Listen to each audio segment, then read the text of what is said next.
You know, it's actually kind of like a binary choice, right? Either you let those choices and those circumstances weigh you down, or you choose to carry your burdens. It's like 100% up to you. So, I don't know what it is for you, but I know what the obvious choice is. Be carrying them all the time.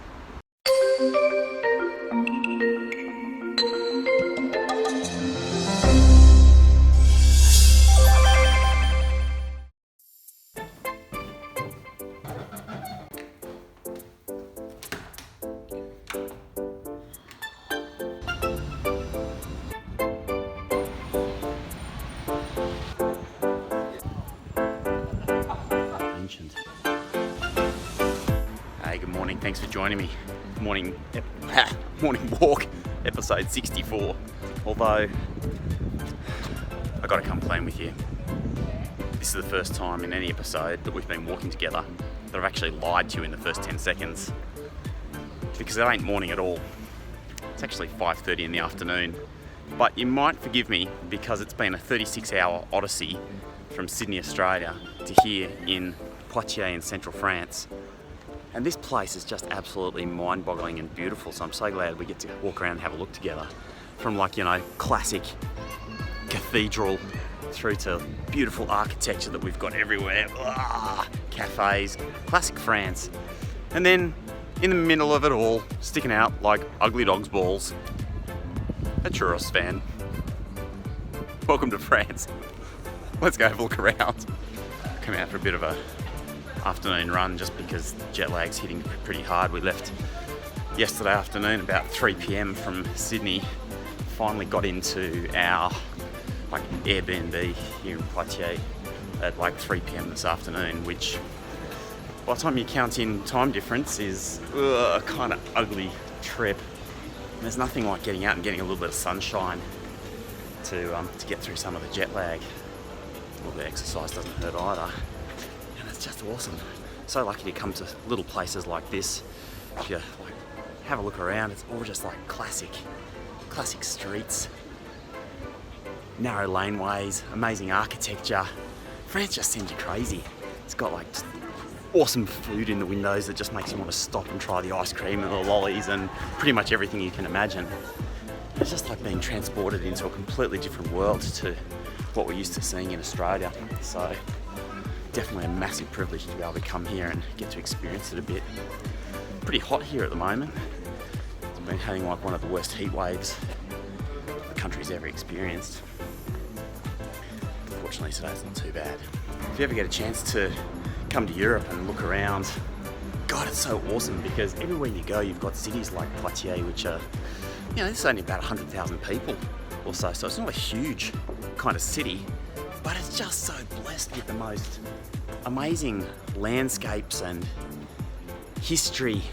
Now this place dates back to the Romans and beyond. So you've got a lot of this kind of classic old architecture. They had aqueducts and a big sort of Colosseum here as well, baths, a whole lot. A lot of that stuff of course is gone now. But still, this is definitely not on the radar of most people, and yet it's such an amazing place to come and visit. Just look at this. I don't know, the French just have a way of making everything look beautiful.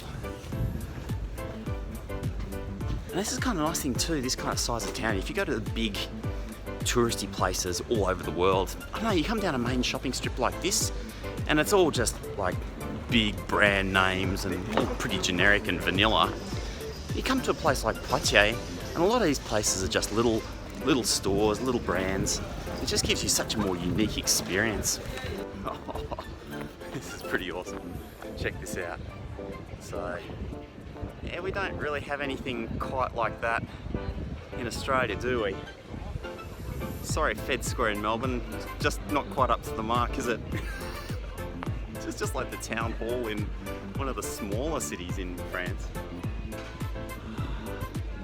There's something to be said for that kind of long European history.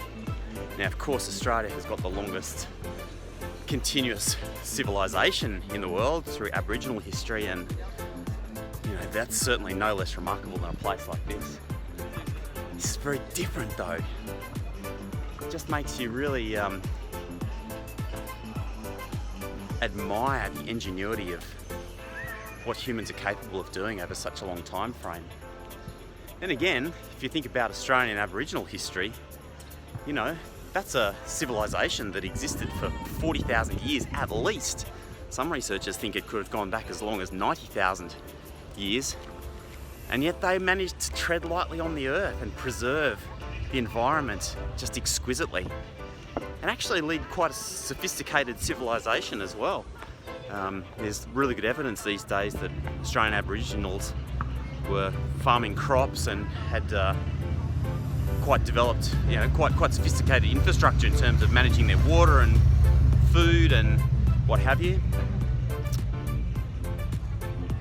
This is very different. Awesome vibe. I guess one of the things is when you live in a place like this, you know, you kind of become a little bit familiar with it or jaded, and you just kind of filter stuff out, which is also very human. You know, we have these amazingly evolved brains which fundamentally are designed to find shortcuts, and part of finding shortcuts is filtering out everything that's like super familiar so that we can spot differences in the environment. It kind of makes sense to some extent, you know, if you think you were like hiding in the bush and suddenly a saber-toothed tiger came out at you.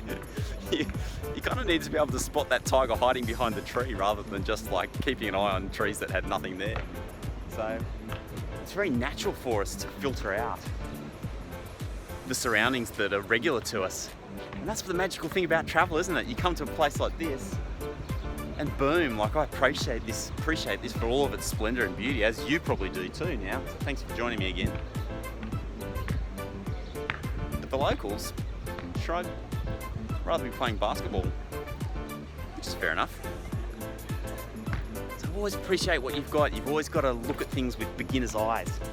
You know? Like you're looking at something for the first time. Don't forget to do that. Let's get a move on. Alright, so I got a little bit of a travel story for you. Something I thought about when we were going through the many airports that we went through on our way to get here. You know, we were in Singapore transiting and I saw this big bloke with what for him should have been some fairly light suitcases to carry, but he was like really labouring with them. You know, like was just like, struggle straight, like too heavy for me. I'm like, come on man, you're Arnold Schwarzenegger, you can totally carry those bags. But it made me think, you know, how often do we not actually really carry the items that we're holding with all of our force? So if you think about when you're at the supermarket and you're carrying your bags of groceries, we kind of let those bags sort of drag us down and it's heavy. But actually when you like use all of your core strength and you stand up tall and you actually carry those bags with all of your strength, like it's not so bad. And that got me to thinking, which was, isn't that so true in our emotional lives as well? How often is it that we have something difficult that we've got to carry, and rather than like carrying it with our strength and being upright and holding it with our force, we actually let it drag us down. And that's all a choice, isn't it?